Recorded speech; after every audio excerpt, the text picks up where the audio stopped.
Hello students, welcome to my YouTube channel. आज की class में हम डिस्कस करने वाले हैं रेशियो के कॉन्सेप्ट। ठीक है, और ये रेशियो की पहली क्लास है। टोटल यहाँ पे रेशियो की मैं 3 क्लासेस लेने वाला हूँ। ठीक है, आज की क्लास में कुछ बेसिक कॉन्सेप्ट डिस्कस करेंगे और आने वाली क्लासेस में और भी कॉन्सेप्ट हम लोग डिस्कस करेंगे। बिल्कुल बेसिक लेवल से मैं शुरू कर रहा हूँ और बिल्कुल हाई लेवल तक हम लोग जाने वाले हैं। ठीक है, चलिए तो हम बात करते हैं पहले रेशियो की। देखो, रेशियो को हम परसेंटेज की हेल्प से समझते हैं। ठीक है, रेशियो को हम परसेंटेज की हेल्प से समझते हैं। देखना, मान लीजिए कि एक मिक्सचर है। ठीक है, मान लेते हैं कि एक मिक्सचर है किसका, मिल्क एंड वाटर का। ठीक है, चलिए ये जो है एक कंटेनर है और इस कंटेनर के अंदर मिल्क एंड वाटर का मिक्सचर रखा हुआ है। अब इसके अंदर मिल्क 80%, इसके अंदर मिल्क कितना है, 80% है। तो आप बोलेंगे कि यहाँ पे जो वाटर होगा वो कितना होगा, 20%। क्या मैं ऐसा बोल सकता हूँ? ठीक है, अब इसी चीज को हम इस तरीके से रिप्रेजेंट करते हैं कि मान लीजिए कि मिल्क 80% है तो वाटर 20% है। तो हम बोल सकते हैं कि मिल्क अगर 80 है यहाँ पे तो वाटर यहाँ पे कितना है, 20। तो रेशियो से रिप्रेजेंट करने के लिए यहाँ पे ये वाला साइन हम लोग यूज करते हैं, रेशियो का साइन। तो मिल्क एंड वाटर का जो रेशियो है वो क्या हो जाएगा यहाँ पे, 80:20। अब एक चीज का और यहाँ पे ध्यान रखना होता है कि रेशियो रिप्रेजेंट करते समय हमें देखना होता है कोई यहाँ पे कॉमन फैक्टर तो नहीं है। तो 80 और 20 में कॉमन है 0, तो 0 निकाल दो, फिर 2 निकाल दो, तो क्या बचेगा, 4:1। क्या बचेगा, 4:1। तो एक बात बताओ, ये बोलना कि इस मिक्सचर में, ये बोलना कि इस मिक्सचर में मिल्क 80% है, या फिर ये बोलना कि मिल्क एंड वाटर का रेशियो 4:1 है, क्या दोनों अलग चीज है? बिल्कुल भी नहीं, दोनों सेम चीज है। ठीक है, बस जब रेशियो में रिप्रेजेंट कर रहे होते हैं तो इस चीज का ध्यान रखते हैं कि कोई कॉमन यहाँ पे कॉमन फैक्टर अगर आ रहा है तो उसको निकाल देना है। ठीक है, अच्छा अब एक चीज समझना, जब आपने बोला यहाँ पे कि मिल्क एंड वाटर का रेशियो 4:1 है तो इसका मतलब क्या हुआ, इसका मतलब ये हुआ कि मिल्क अगर यहाँ पे 4 है तो वाटर कितना है, 1 है। यानी कि होल क्वांटिटी कितनी हो गई, 5 हो गई। होल क्वांटिटी कितनी हो गई, 5 हो गई। ठीक है, अब उस होल क्वांटिटी 5 में मिल्क कितना है, 4 है। तो हम बोल सकते हैं कि मिल्क जो है वो 4 है आउट ऑफ 5, यानी कि 4/5 पार्ट यहाँ पे क्या है, मिल्क है। वैसे ही अगर हम वाटर की बात करें तो हम बोल सकते हैं कि वाटर कितना है यहाँ पे, 1 है आउट ऑफ 5। तो 1/5 पार्ट यहाँ पे क्या है, 1/5 पार्ट यहाँ पे वाटर है। समझ गए बात को? जैसे मान लीजिए किसी किसी क्वेश्चन के अंदर ये बोला गया है कि एक मिक्सचर है जिसमें 4/7 पार्ट, 4/7 पार्ट जो है वाटर है। 4/7 पार्ट क्या है, वाटर है। तो ये बताओ कि मिल्क एंड वाटर का यहाँ पे रेशियो क्या होगा। समझ गए बात को? अब देखना, अगर मिल्क एंड वाटर का रेशियो अगर निकालना है और हमें पता है कि 4/7 पार्ट वाटर है, कहने का मतलब ये है कि यहाँ पे वाटर कितना है, 4 आउट ऑफ 7। तो वाटर 4 है आउट ऑफ 7, तो मिल्क कितना होगा, 3। तो हम बोल सकते हैं कि मिल्क एंड वाटर का रेशियो कितना हो जाएगा, 3:4। ठीक है, तो ये तो कुछ बेसिक कॉन्सेप्ट हो गए। कुछ बेसिक कॉन्सेप्ट और देख लो यहाँ पे। जैसे कि मान लीजिए कि हमें 20 को डिवाइड करना है 2:3 में। ठीक है, वैसे मैं उम्मीद करता हूँ कि बहुत सारे लोगों को ये आता होगा, जिनको नहीं आता है वो समझ लो इस चीज़ को कि 20 को डिवाइड करना है 2:3 में। तो कैसे डिवाइड करेंगे, देखना। सबसे बेसिक रूल तो ये है कि पहले इन दोनों को ऐड कर लो। तो 2 + 3 कितना हो गया, 5। 2 + 3 कितना हो गया, 5। अब 5 को इक्वेट करो जिसको इस रेशियो में डिवाइड करना है। तो किसको डिवाइड करना है, 20 को। तो 5 को इक्वेट करेंगे किससे, 20 से। देन 5 = 20, तो 1 = कितना हो गया, 1 = 4 हो गया। एंड 1 = 4, तो 2 = 2 × 4, यानी एक पार्ट हो गया 8 का। एंड 3 = 3 × 4, और एक पार्ट कितना हो गया, 12 का। तो हम बोल सकते हैं कि जब हम 20 को 2:3 में डिवाइड करेंगे तो एक पार्ट 8 होगा और दूसरा पार्ट क्या होगा, 12 होगा। ठीक है, इसी चीज को इस तरीके से भी आप कर सकते हैं। देखिएगा, जैसे मान लीजिए कि हमें डिवाइड करना था किस रेशियो में, 2:3 में डिवाइड करना था ना।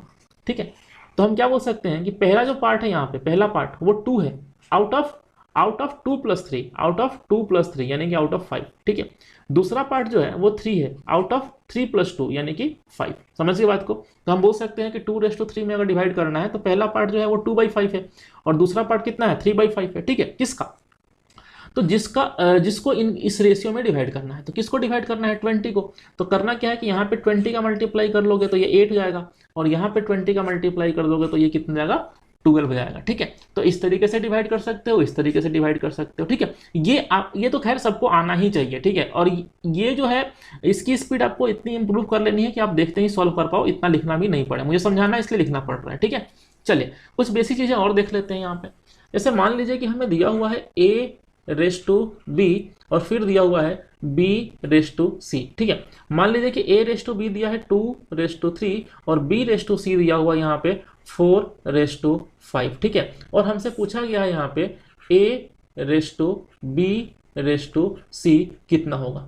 ठीक है, ये हमसे पूछा गया है। तो क्या करेंगे, तो देखो सबसे पहले मैं कॉन्सेप्ट बता रहा हूं और देन डायरेक्ट किस तरीके से करते हैं वो भी देखेंगे।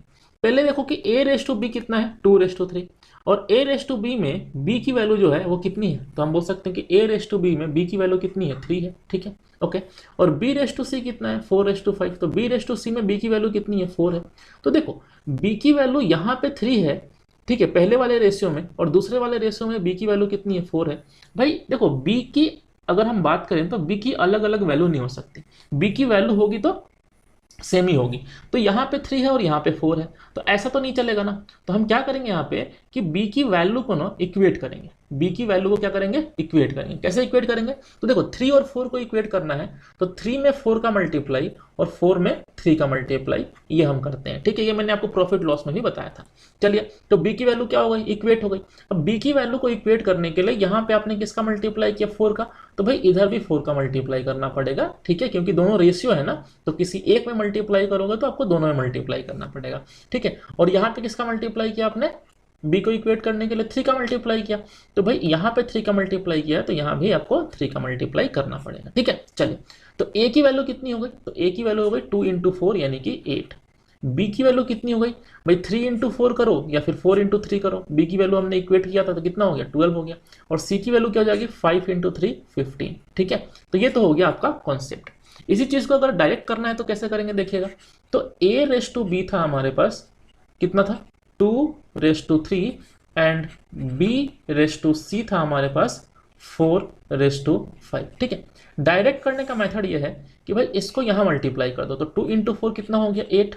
ठीक है, फिर इसको यहाँ मल्टीप्लाई कर दो, 4 इंटू 3 कितना हो गया 12, और लास्ट में इसको यहाँ मल्टीप्लाई कर दो 3 इंटू 5 कितना हो गया 15, तो हो गया 8 रेस टू 12 रेस टू 15, यही हमारा आंसर आ रहा था।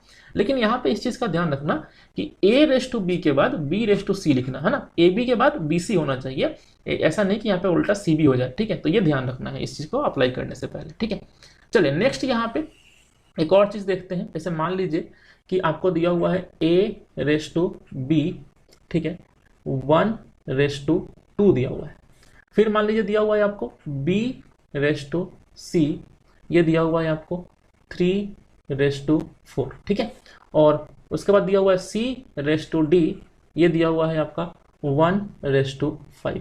उसके बाद दिया हुआ है, अच्छा उसके बाद अब कुछ भी हो सकता है, जैसे कि a b हो गया, a रेस टू b हो गया, b रेस टू c हो गया, c रेस टू d हो गया, उसके बाद d रेस टू e भी हो सकता है, e रेस टू f भी हो सकता है, कुछ भी हो सकता है। ठीक है, तो अब एक कॉमन तरीका हम लोग पढ़ने वाले हैं जो हर जगह अप्लाई होगा।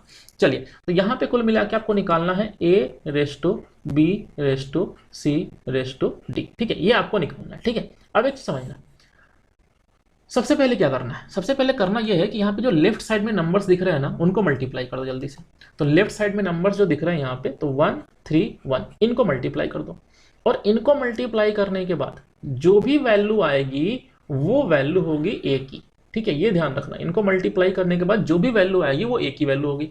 तो a की वैल्यू क्या होगी 3 इंटू 1 यानी a की वैल्यू हो गई 3। ठीक है, ये पहला स्टेप हो गया, और पहला स्टेप में अगर आपने इतना कर दिया तो आधा काम खत्म हो चुका है। देखो आप समझो, देखो a की वैल्यू आपने कितना लिख दिया है 3 लिख दिया है, but a raise to b में a कितना है 3 है नहीं। ठीक है, यहाँ पे कितना है 1 है, तो इस 1 को 3 करने के लिए, इस 1 को 3 करने के लिए हमें पहले वाले रेशियो में 3 का मल्टीप्लाई करना पड़ेगा। तो पहले वाले रेशियो में अगर हम 3 का मल्टीप्लाई करेंगे तो a की वैल्यू 1 इंटू 3 3 हो जाएगी, लेकिन b की वैल्यू जाएगी 2 इंटू 3 यानी b की वैल्यू क्या हो जाएगी 6 हो जाएगी, b की वैल्यू क्या हो जाएगी 6 जाएगी। अब सेकेंड रेशियो में देखो, सेकेंड रेशियो में b रेस टू c में b की वैल्यू कितनी है, b रेस टू c में b की वैल्यू है 3। ठीक है, बट आपने b की वैल्यू क्या लिख दिया 6 लिख दिया, तो सेकेंड वाले रेशियो में b की वैल्यू 3 है, उसको 6 करने के लिए सेकेंड वाले रेशियो को 2 से मल्टीप्लाई करना पड़ेगा। अब इसको 2 से मल्टीप्लाई करेंगे तो b की वैल्यू 6 वो तो पहले से है, c की वैल्यू क्या हो जाएगी, तो c हो जाएगा 4 इंटू 2 यानी कि 8। ठीक है, तो c की वैल्यू 8 हो गई। अब तीसरे वाले रेशियो में c की वैल्यू कितनी है, तीसरे वाले रेशियो में c की वैल्यू 1 है, उसको 8 करना है, तो 8 करने के लिए यहाँ पे 8 से मल्टीप्लाई कर दो। 8 से मल्टीप्लाई करेंगे तो c की वैल्यू 8 हो गई, 1 इंटू 8 8, लेकिन d की वैल्यू क्या हो जाएगी 5 इंटू 8 यानी कि 40 हो जाएगी। तो हम बोल सकते हैं यहाँ पे कि a raise to b raise to c ratio d क्या होगा, 3 ratio 6 ratio 8 ratio 40। समझ गए इस चीज को, ठीक है। और इसी चीज को अगर हमें डायरेक्ट करना है तो कैसे करेंगे वो भी समझ लेते हैं, देखिएगा ध्यान से। तो इस तरीके से लिख लेना a b c d, ठीक है, इस तरीके से लिख लिया। a रेस टू b क्या दिया था, 1 रेस टू 2। फिर इसी के नीचे लिखना b raise to c, b raise to c कितना था, 3 रेस टू 4, ठीक है। और इसी के नीचे लिखना c रेस टू d जो दिया था वो था 1 रेस टू 5। लिख लिया इतना। अब इतना लिखने के बाद क्या करना है वो समझिए। इतना लिखने के बाद आपको यहाँ पे एक काम ये करना है कि देखो सबसे ऊपर देखो, सबसे ऊपर यहाँ पे a 1 है b 2 है, उसके बाद ये खाली है ये खाली है। तो यहाँ पे क्या करना है कि 2 को ही यहाँ पे इधर लिख देना है, 2 को ही लिख देना है, यहाँ पे 2 और यहाँ भी 2, ठीक है, हो गया। दूसरे वाले में देखो, दूसरे वाले में देखो यहाँ पे क्या है, 3 है, ठीक है, ये कितना है, 3 है। तो ये वाला प्लेस खाली है, तो 3 को यहाँ पे आपको इस तरीके से लिख देना है, ठीक है। और उसके बाद देखो तो ये आखिरी में यहाँ पे खाली है, तो इधर जो है वो 4 को लिख देना है, 4 था ना यहाँ पे, तो 4 को लिख देना है, ठीक है। अच्छा तीसरे वाले में देखो यहाँ पे खाली है यहाँ पे खाली है, तो किसको लिखोगे, 1 को इधर लिखो, 1 1 लिख लिया आपने, ठीक है, ये काम कर लिया। अब एक चीज समझो, देखो करना क्या है कि यहाँ पे मल्टीप्लाई कर देना है, सिर्फ यहाँ पे मल्टीप्लाई कर देना है। तो 1 इंटू 3 इंटू 3 1 इंटू 3 इंटू 1 कितना 3, यहाँ पे 2 इंटू 3 इंटू 1 कितना 6, यहाँ पे 2 इंटू 4 इंटू 1 कितना 8, और यहाँ पे 2 इंटू 4 इंटू 5 कितना 40। तो ये आ गया आपका answer 3 ratio 6 ratio 8 ratio 40। समझ गए इस चीज को। तो आप कोई भी तरीका अप्लाई कर सकते हैं, मैं बोलूंगा कॉन्सेप्ट वाइज आपको क्वेश्चन सॉल्व करना है, ठीक है। चलिए, तो अभी तक जो कुछ भी हमने पढ़ा ये रेशियो के कुछ बेसिक कॉन्सेप्ट थे जो कि सबको आने चाहिए। अब हम लोग क्वेश्चंस करते हैं। देखिएगा पहला क्वेश्चन, देखिए इस क्वेश्चन में क्या दिया हुआ है। इस क्वेश्चन में दिया हुआ है b raise to a plus C, b raise to a plus C कितना है 4 रेस टू 9, और फिर दिया हुआ है c raise to a plus b कितना 3 रेस टू 7, और हमें निकालना है a raise to b plus C. अब समझना इस चीज को, देखो b raise to a plus C ये हमें दिया हुआ है 4 रेशियो 9। कहने का मतलब ये है कि b की वैल्यू अगर 4 है तो a प्लस सी कितना होगा 9 होगा।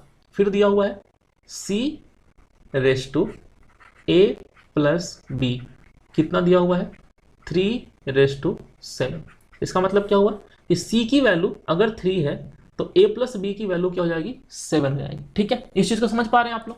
अच्छा हमें क्या निकालना है a raise to b plus C, ठीक है। अब देखना इस चीज को जरा ध्यान से, देखो अगर मैं पहले वाले रेशियो में देखूं, पहले वाले रेशियो में अगर मैं देखूं तो b की वैल्यू कितनी दिख रही है, तो b की वैल्यू यहाँ पे दिख रही है, यहाँ पे 4 दिख रही है, ठीक है। b की वैल्यू क्या हो जाएगी यहाँ पे 4, चलो ठीक है। और अगर मैं a प्लस सी की बात करूं, a प्लस सी की बात करूं तो वो कितना है 9 है। देखो तो b है 4 और a प्लस सी है 9। तो अगर मैं पूछूं आपसे कि a plus B plus C कितना है, मतलब सबका एडिशन है ना, तो आप बोलेंगे सर b 4 है a प्लस सी 9 है, तो सबका एडिशन जो है वो 9 प्लस 4 यानी क्या हो जाएगा 13 हो जाएगा, ठीक है। उसी तरीके से सेकंड वाले में देखो a प्लस बी 7 है और c कितना है 3 है, तो a plus B plus C क्या हो जाएगा 10 हो जाएगा। समझिए बात को। चलिए a प्लस बी 7 है c 3 है, तो सबका addition a plus B plus C, तो a plus B plus C क्या हो जाएगा 7 प्लस 3 यानी कि 10 हो जाएगा। अब देखो बात हो रही है a प्लस बी प्लस सी की, तो a प्लस बी प्लस सी इन तीनों की जो टोटल वैल्यू है वो चेंज तो नहीं होगी ना भाई, एक ही क्वेश्चन की बात हो रही है। इस क्वेश्चन, इस पर्टिकुलर क्वेश्चन के लिए a प्लस बी प्लस सी की वैल्यू क्या होनी चाहिए, सेम होनी चाहिए। बट हो क्या रहा है, यहाँ पे आ रहा है 13 और यहाँ पे क्या आ रहा है 10। तो हमें करना है इनको इक्वेट, हमें इनको इक्वेट करना है। कैसे इक्वेट करेंगे, तो भाई यहाँ पे 10 का मल्टीप्लाई कर दो और यहाँ पे कर दो किसका मल्टीप्लाई 13, होगा इक्वेट। देखो यहाँ पे मल्टीप्लाई किया 13 का और यहाँ पे मल्टीप्लाई किया 10 का, तो ये भी 130 हो गया, ये भी 130 हो गया। a प्लस बी प्लस सी की वैल्यू हमने यहाँ पे इक्वेट कर दिया। इक्वेट करने के लिए पहले वाले रेशियो में किसका मल्टीप्लाई किया 10 का मल्टीप्लाई किया, तो अंदर भी 10 का मल्टीप्लाई करो तो ये 90 और ये 40। और सेकेंड वाले रेशियो में किसका मल्टीप्लाई किया 13 का, तो अंदर भी 13 का मल्टीप्लाई करो तो ये हो गया 7 इंटू 13 91 और ये हो गया कितना 3 इंटू 30। देखो तो c की वैल्यू जो है, c की वैल्यू आपके सामने दिख रही है कितनी 39, ठीक है।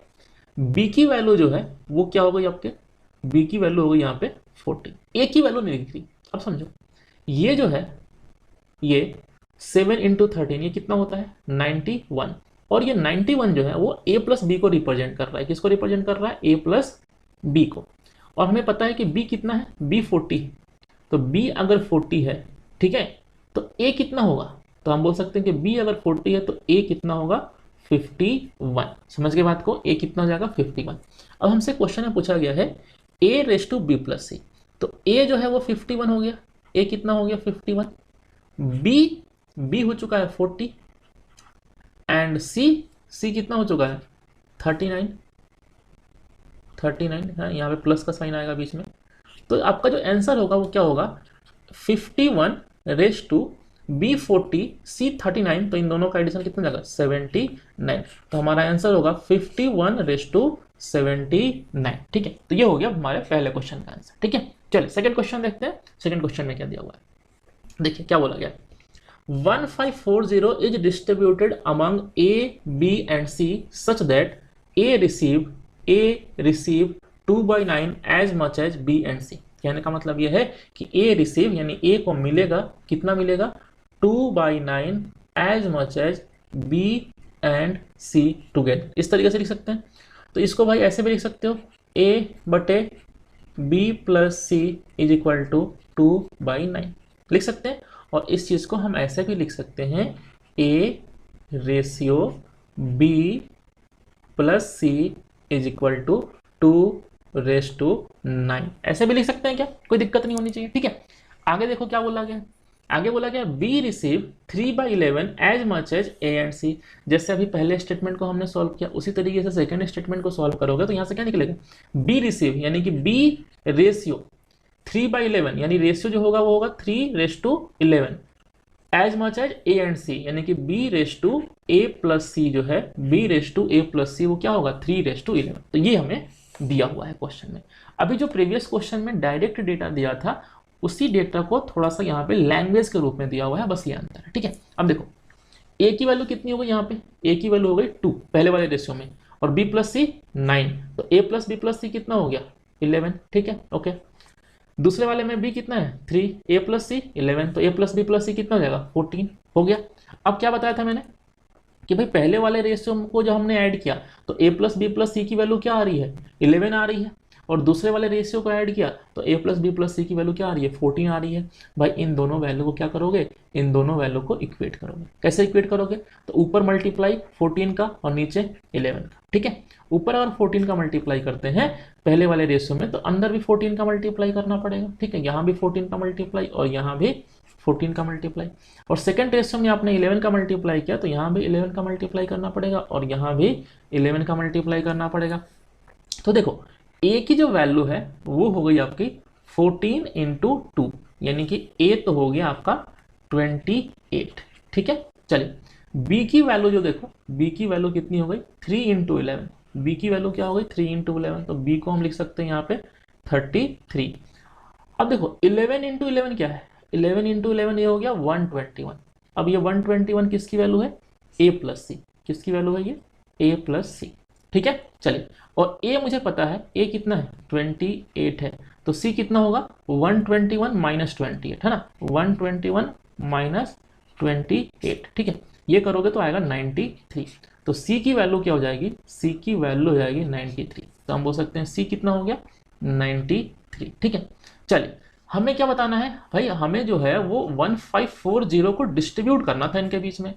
तो अब देखो अगर A 28 है B 33 है C 93 है, तो हम बोल सकते हैं कि A raise to B raise to C, यहाँ पे A raise to B raise to C जो है वो आ चुका है 28 रेस टू 33 रेस टू 93, और इस रेशियो में हमें डिवाइड करना है किसको 1540 को। ठीक है, किस तरीके से डिवाइड करेंगे, इन तीनों को ऐड करेंगे। इन तीनों को ऐड करने से आपका जो है वो क्या आएगा बताओ, तो ये आ जाएगा 154। ठीक है, वही आएगा जो यहाँ पे देखो, यहाँ पे 11 इंटू 14 जो होगा 11 इंटू 14 जो है ये होता है 154। तो यही तो A plus B plus C का टोटल है, और उसी को तो आपने डिस्ट्रीब्यूट किया है, तो A plus B plus C का टोटल जो है वो 154 आएगा। ठीक है, तो 154 इज इक्वल टू जिसको इनके बीच में डिस्ट्रीब्यूट करना है, तो किसको करना है 1540 को, तो 154 इक्वल टू 1540, तो कैंसिल किया यहाँ पे तो 1 इज इक्वल टू आ गया 10, 1 इज इक्वल टू, क्योंकि ये 10 टाइम्स है ना, हाँ, तो 1 इज इक्वल टू कितना हो गया 10, एंड 1 इज इक्वल टू 10, तो सब में क्या करना है 10 का मल्टीप्लाई करना है, तो 28 इंटू 10 यानी कि 280, 33 इंटू 10 यानी कि 330, और यहाँ पे 93 इंटू 10 यानी कि 930। तो हमसे सी का शेयर पूछा गया है ना, तो हमारा आंसर क्या हो जाएगा, हमारा आंसर यहाँ पे जाएगा 930। ठीक है, चलिए, तो दोनों क्वेश्चन जो है वो लगभग एक जैसे थे। लॉजिक पकड़ो इसकी किस तरीके से क्वेश्चंस किए जा रहे हैं। चलिए नेक्स्ट क्वेश्चन देखते हैं। देखिए क्या बोला गया है, an amount of money is distributed among A B and C in the ratio 6:19:7। देखो तीन लोग हैं ए बी एंड सी, और इनके बीच में कुछ पैसा डिवाइड करना है किस रेशियो में, 6:19:7 में। ठीक है, 6:19:7 में। फिर बोला गया C gives 400 from his share to B, यानी सी ने क्या किया कि 400 दे दिया अपने शेयर में से, किसको दिया, बी को दिया। ठीक है, then new ratio becomes 3:10:3, new ratio becomes 3:10:3। देखो ये जो है ये पहले रेशियो था और ये बाद में हो गया। ये रेशियो चेंज क्यों हो रहा है, पहले ये सोचो भाई, रेशियो चेंज क्यों हो रहा है। तो रेशियो चेंज इसलिए हो रहा है कि सी ने कुछ पैसा यानी कि 400 वो किसको दे दिया, बी को दे दिया। ठीक है, अगर सी ने कुछ पैसा बी को दे दिया तो उससे क्या चेंज नहीं होगा, पहले ये सोचो। अगर सी ने बी को कुछ पैसा दे दिया तो क्या चेंज नहीं होगा, तो दो चीज यहां पे चेंज नहीं होगी। पहली चीज कि a प्लस बी प्लस सी की टोटल वैल्यू है ना, a प्लस बी प्लस सी की टोटल वैल्यू जो है ना वो चेंज नहीं होगी। ठीक है, क्योंकि वो पैसा उन्हीं के बीच में घूम रहा है, सी ने बी को दे दिया ना, तो टोटल वैल्यू चेंज नहीं होगी। एक चीज ये सोच सकते थे। दूसरा ये कि भाई सी ने पैसा बी को दिया है, सी ने अगर पैसा बी को दिया है तो ए में कुछ चेंज होगा क्या, ए में कुछ भी चेंज नहीं होगा। समझ गए बात को, तो ये दो तरीके आप यहाँ पे सोच सकते थे। अब देखो चलिए, तो मैं यहाँ पे ये बोल रहा हूँ कि सी ने अगर बी को दिया कितना, 400 रुपये, तो ए का तो कुछ चेंज नहीं होगा। बट ए यहाँ पे है 6 और यहाँ पे कितना है 3 है, तो भाई यहाँ तो चेंज हो रहा है ये, तो क्यों चेंज हो रहा है, इसको तो इक्वल करना पड़ेगा, तो करो इक्वल। तो ये 6 है, इसको 6 करने के लिए यहाँ पे इंटू 2 करना पड़ेगा। अब यहाँ पे इंटू 2 किया तो सब में इंटू 2 करना पड़ेगा। आप किसी एक वैल्यू में मल्टीप्लाई करोगे रेशियो के, तो सारे वैल्यू में मल्टीप्लाई करना पड़ेगा। ठीक है, चलिए, तो ए पहले 6 तो ए बाद में भी 6 ही होगा। बी पहले कितना था, बी पहले था 19, बी पहले कितना था 19, तो बाद में कितना हो गया 20, और सी पहले कितना था 7, तो बाद में कितना हो गया 6 हो गया। तो हम बोल सकते हैं कि सी ने यहाँ पे अपना एक हिस्सा बी को दिया, सी ने यहाँ पे एक हिस्सा बी को दिया, तभी तो सी 7 से 6 हो गया और बी 19 से 20 हो गया, तो यानी कि सी ने अपना एक हिस्सा बी को दिया। बट अकॉर्डिंग टू क्वेश्चन उसी एक हिस्से की जो वैल्यू है ना वो 400 रुपये, उसी एक हिस्से की वैल्यू जो है वो कितना है 400 है। समझ गए बात को। तो हमसे क्या पूछा गया, हमसे पूछा गया find the total amount of money. Total amount of money देखो, तो ए का यहाँ पे कितना है 6, बी का यहाँ पे कितना है 20 और सी का भी 6, यानी टोटल हो गया कितना 32। तो जब भाई एक हिस्सा 400 के बराबर है तो 32 जो है वो किसके बराबर होगा, तो 32 इंटू 400। ठीक है, इसको मल्टीप्लाई कर दो, तो 4 इंटू 2 8 एंड 4 इंटू 3 12, यानी कितना हो गया 12,800। ठीक है, तो टोटल अमाउंट ऑफ मनी हो जाएगा 12,800। ठीक है, चलिए नेक्स्ट क्वेश्चन देखते हैं। देखिए नेक्स्ट क्वेश्चन क्या बोला गया, an amount of money is to be divided between P Q R. ठीक है, पी क्यू आर, तीन लोग हैं पी क्यू आर करके, और इनके पास जो रेशियो है वो है 2:5:7। ठीक है, और कुछ पैसा इनके बीच में डिवाइड करना है। ठीक है, फिर बोला गया है if the total of P and R share is 800 more than Q share. बोला गया है पी एंड आर का जो टोटल है, देखो पहले रेशियो में देख लेते हैं, पहले रेशियो में देख लो कि भाई पी एंड आर का टोटल कितना है, तो पी का है 2 और आर का है 7, यानी कितना है 9। ठीक है, ओके। बोला गया है if the total of P and R share is 800 more than Q share, और क्यू का शेयर रेशियो में कितना है, क्यू का शेयर कितना है 5 है।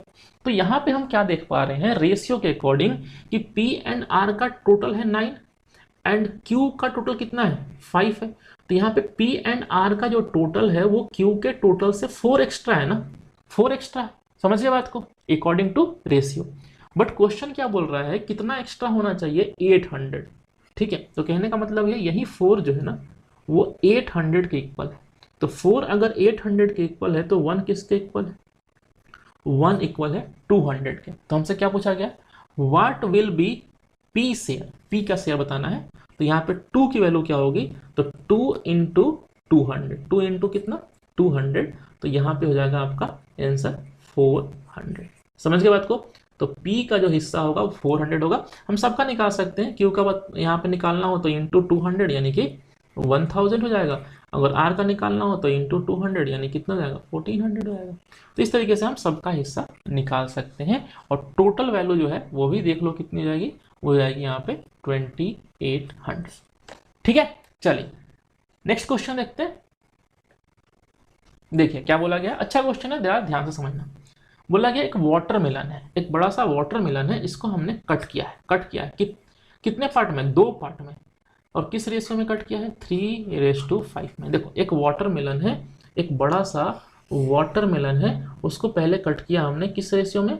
उसको हमने कट किया यहाँ पे 3:5 में। ठीक है, और फिर बोला गया है the bigger part of 2 is further cut in the ratio 5:7। अब जो बड़ा पार्ट है ना, ये जो बड़ा पार्ट है, तो इस बड़े पार्ट को फिर से हमने कट कर दिया किस रेशियो में? 5:7 में। ऐसा कुछ बोला गया है। तो कुल मिला के 3 पार्ट हो गया है ना, एक ये और एक ये। कितने पार्ट हो गए? 3 पार्ट हो गए। तो बोला गया find the ratio of weight of each 3 pieces. ठीक है, अब समझना इस चीज को कि पहले आपने कट किया था किस रेशियो में? 3:5 में। ठीक है, 3:5 में। और फिर जो बड़ा पार्ट था, तो बड़ा पार्ट क्या था? 5 था, उसको आपने कट किया किस रेशियो में? 5:7 में। क्लियर है क्या?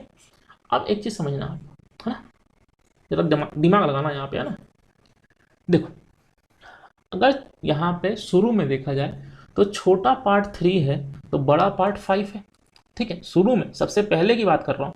तो अगर छोटा पार्ट 3 है तो बड़ा पार्ट 5 है। क्लियर? ओके। और इस बड़े पार्ट को आपने 2 पार्ट में डिवाइड किया और यहाँ पे जो रेशियो बन के आ रहा है वो 5:7 हो रहा है।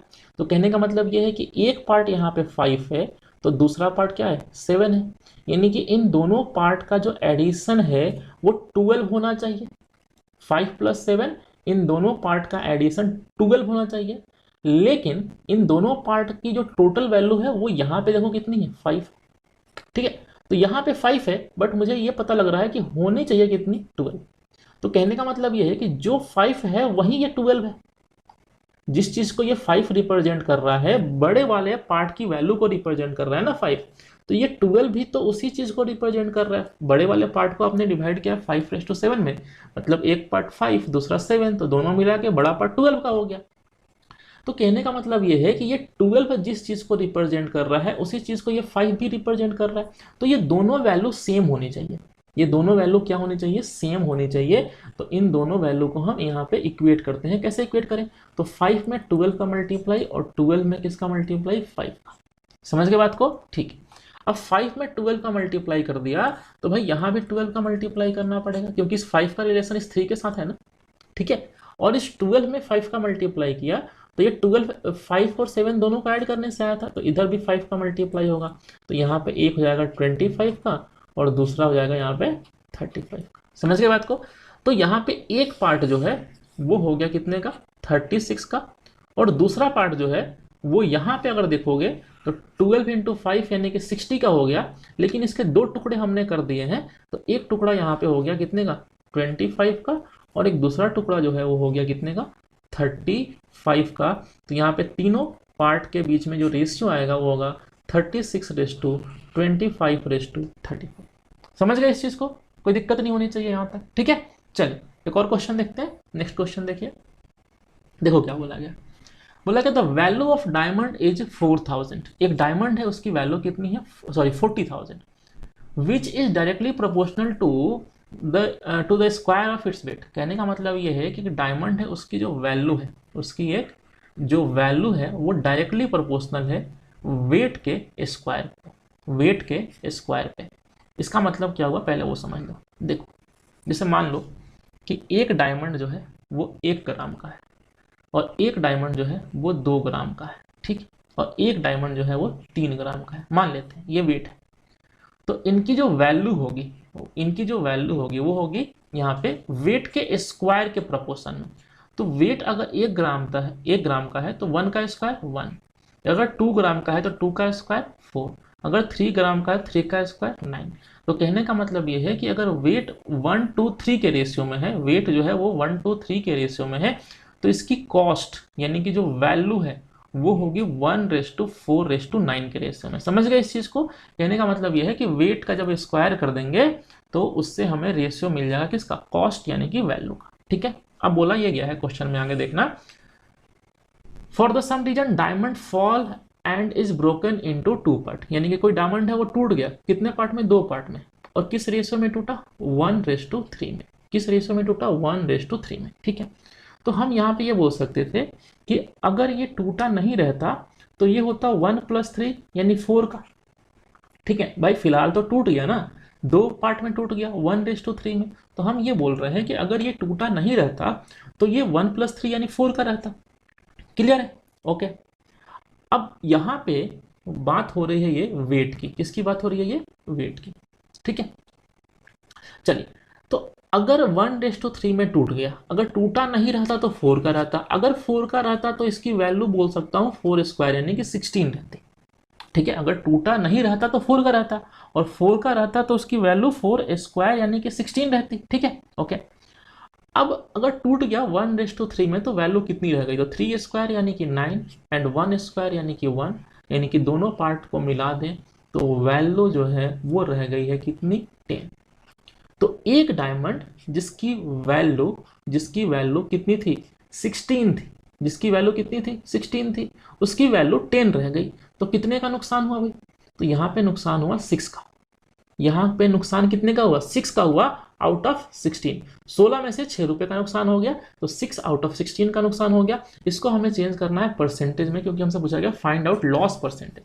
तो 6/16 इंटू 100, तो ये होगा 3 और ये होगा 8, और 3/8 कितना होता है? 37.5%। ठीक है, ये मैंने परसेंटेज में आपको पढ़ाया था, फ्रैक्शन को परसेंटेज में कैसे चेंज करते हैं, तो वहां बताया था कि 3/8 डायरेक्ट याद करना है। ठीक है, तो 3/8 जो है वो क्या हो जाएगा? 37.5%। जो लोग परसेंटेज पढ़ना चाहते हैं, डिस्क्रिप्शन में आपको लिंक मिल जाएगी परसेंटेज की, वहां पे ये सारी चीजें मैंने बता रखी। ठीक है, चलिए, तो आंसर आ गया हमारा। अब बात यह है कि सर क्वेश्चन में जो 40,000 है ये किस चीज के लिए दिया गया था? तो देखो भाई, ऐसा है कि अगर 40,000 नहीं भी दिया होता तो भी ये क्वेश्चन सॉल्व हो जाता। ये 40,000 फिलहाल इस क्वेश्चन में किसी काम का है नहीं। ठीक है, लेकिन चलो अगर दे दिया है तो हम थोड़ा यूज कर भी लेते हैं। अब कैसे कर सकते हैं वो समझना, और क्या पूछा होता तो 40,000 का हमें यूज करना पड़ता। फिलहाल हमसे पूछा गया है लॉस परसेंटेज। फिलहाल हमसे क्या पूछा गया है? Loss percentage. तो हमने निकाल लिया कि 37.5% का हुआ। हमसे पूछा होता कि लॉस बताओ कितने रुपए का हुआ, है ना, कितने रुपए का लॉस हुआ, तो फिर 40,000 का हमें यूज करना पड़ता। कैसे करते देखो, तो भाई 40,000 जो है वो वैल्यू थी, ये पहले वैल्यू थी, है ना, और टूटने से 37.5% का लॉस हुआ। तो हम यहाँ पे 40,000 का 37.5% निकाल लेते। समझ में आ रही बात? यानी कि 40,000 इंटू 3/8, और 8 से कैंसिल करोगे 40,000 को 5,000, और 5 इंटू 3 यानी कि यहाँ पे जो नुकसान हुआ है वो हुआ है 15,000 रुपये का। समझ में आ रही बात? तो अगर इस क्वेश्चन में आपसे ये पूछा होता कि कितने रुपए का नुकसान हुआ है ये बताओ, तो हम बोलते 15,000 रुपये का नुकसान हुआ है। लेकिन हमसे पूछा गया कितने परसेंट का नुकसान हुआ है, तो हमारा आंसर होगा 37.5%। ठीक है, चलिए, तो आज की क्लास में इतना है। उम्मीद करते हैं कि जो भी चीज़ें मैंने आपको पढ़ाई हैं आज की क्लास में, ये सारा का सारा आपको समझ में आया होगा। अगर कहीं भी कोई भी डाउट है आपको, जो भी इस वीडियो में आपने समझा है इसमें कोई भी डाउट है, तो आप एक काम करें, उस पार्ट का स्क्रीनशॉट निकालें और उस स्क्रीनशॉट को डिस्क्रिप्शन में टेलीग्राम की लिंक मैंने दी है, उस लिंक पे आप सेंड कर दें। आपको उसका डिटेल सॉल्यूशन मैं अच्छे तरीके से दे दूंगा। ठीक है, अगर कोई भी डाउट है तो वहां पे आप डिस्कस कर सकते हैं, या फिर आप कमेंट बॉक्स में भी कमेंट कर सकते हैं। समझ गए बात को? चलिए, मिलते हैं फिर नेक्स्ट क्लास में, तब तक के लिए धन्यवाद।